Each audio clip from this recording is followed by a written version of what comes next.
প্রিয় সাংবাদিক ভাই বোনেরা এবং প্রিয় দেশবাসী, আজকে জাতীয় সংসদের অধিবেশন ছিল।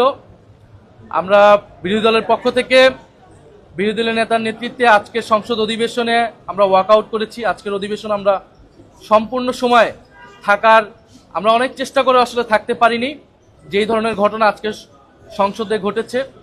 আপনারা জানেন যে সংবিধান সংস্কার পরিষদ থেকে শুরু করে অন্তর্বর্তী সরকারের অনেক জাতীয় গুরুত্বপূর্ণ অধ্যাদেশগুলোকে বিলে পরিণত করা অনেকগুলো বিষয়ে বিএনপির সরকার ওয়াদা ভঙ্গ করেছে। এবং আজকে জুলাই গণঅভ্যুত্থান স্মৃতি জাদুঘর যে বিল উত্থাপিত হয়েছিল আইনে পরিণত হওয়ার জন্য, সেই বিলের পাশ করার ক্ষেত্রে ওয়াদা ভঙ্গ হয়েছে।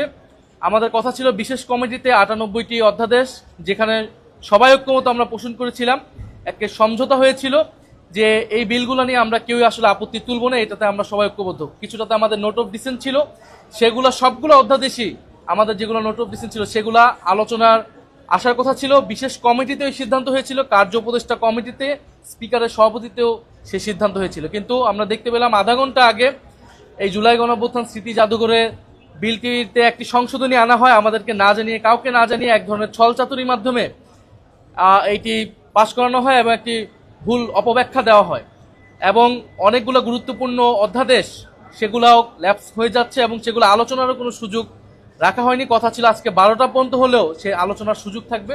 ফলে একটি ওয়াদা ভঙ্গের সংসদে পরিণত হয়েছে আমাদের এই সংসদ।